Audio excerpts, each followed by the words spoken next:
Chapter 23: How to Add 1 Hour a Day to Tour Waking Life. Why am I writing a chapter on preventing fatigue in a book on preventing worry?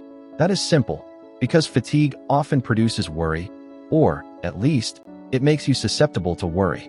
Any medical student will tell you that fatigue lowers physical resistance to the common cold and hundreds of other diseases, and any psychiatrist will tell you that. Fatigue also lowers your resistance to the emotions of fear and worry. So preventing fatigue tends to prevent worry. Did I say tends to prevent worry? That is putting it mildly. Dr. Edmund Jacobson goes much further. Dr. Jacobson has written 2 books on relaxation, Progressive Relaxation and You Must Relax, and as director of the University of Chicago Laboratory for Clinical Physiology, he has spent years conducting investigations in using relaxation as a method in medical practice.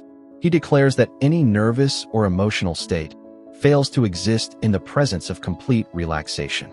That is another way of saying, you cannot continue to worry if you relax. So, to prevent fatigue and worry, the first rule is rest often. Rest before you get tired. Why is that so important? Because fatigue accumulates with astonishing rapidity.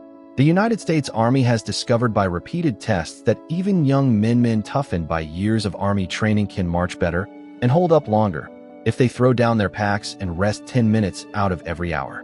So the Army forces them to do just that. Your heart is just as smart as the U.S. Army. Your heart pumps enough blood through your body every day to fill a railway tank car. It exerts enough energy every 24 hours to shovel 20 tons of coal onto a platform 3 feet high. It does this incredible amount of work for 50, 70, or maybe 90 years. How can it stand it? Dr. Walter B. Cannon of the Harvard Medical School explains it. He says, most people have the idea that the heart is working all the time. As a matter of fact, there is a definite rest period after each contraction.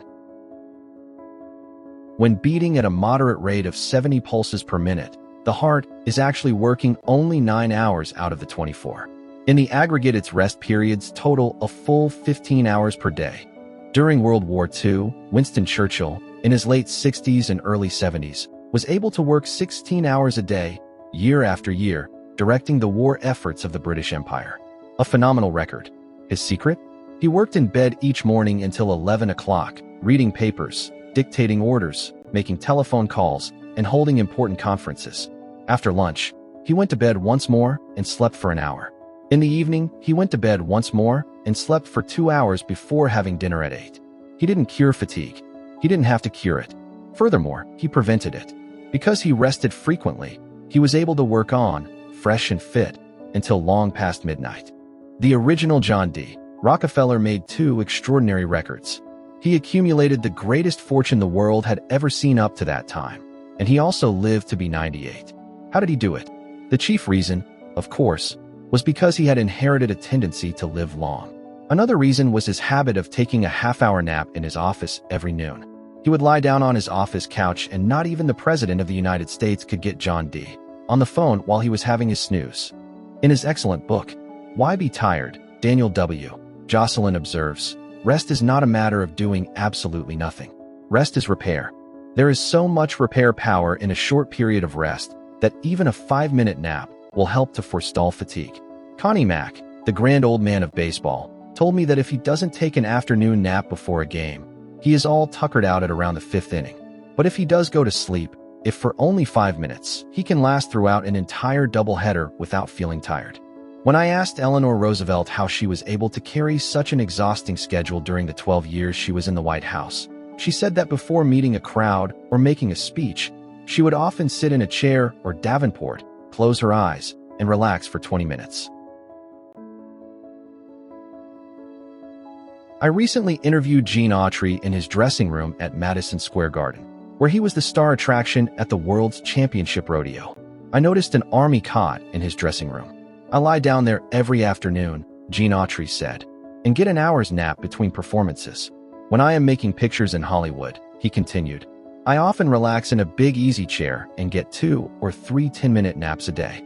They buck me up tremendously. Edison attributed his enormous energy and endurance to his habit of sleeping whenever he wanted to.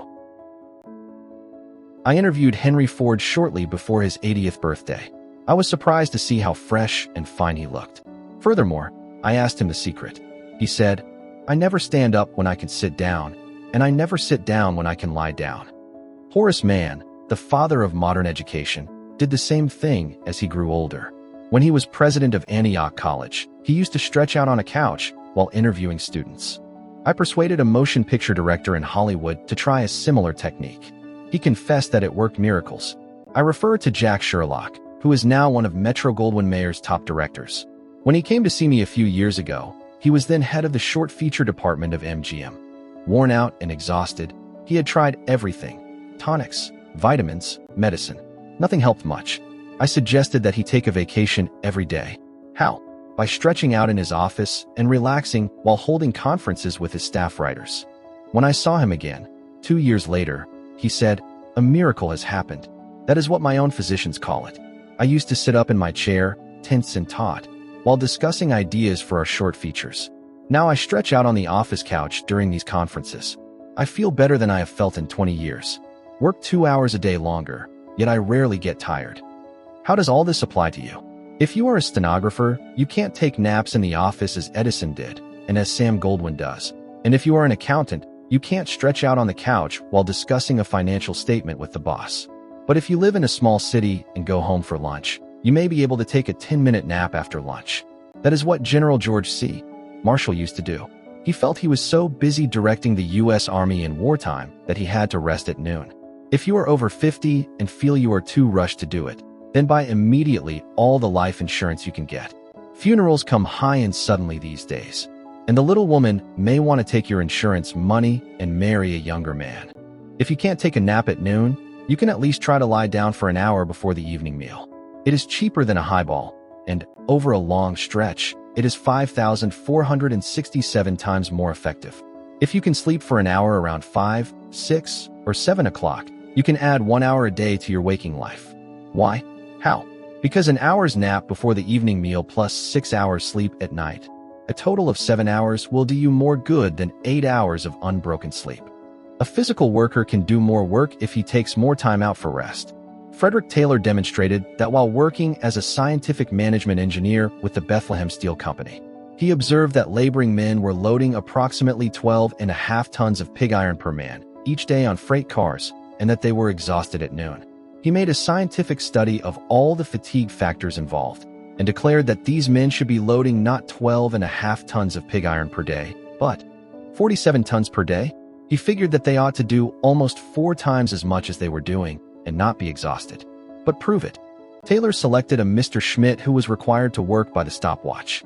Schmidt was told by the man who stood over him with a watch, "Now pick up a pig and walk. Now sit down and rest. Now walk. Now rest." What happened? Schmidt carried 47 tons of pig iron each day, while the other men carried only 12.5 tons per man. And he practically never failed to work at this pace during the 3 years that Frederick Taylor was at Bethlehem. Schmidt was able to do this because he rested before he got tired. He worked approximately 26 minutes out of the hour and rested 34 minutes. He rested more than he worked, yet he did almost 4 times as much work as the others. Is this mere hearsay? No. You can read the record yourself in Principles of Scientific Management by Frederick Winslow Taylor. Let me repeat. Do what the Army does: take frequent rests. Do what your heart does: rest before you get tired, and you will add 1 hour a day to your waking life. Chapter complete.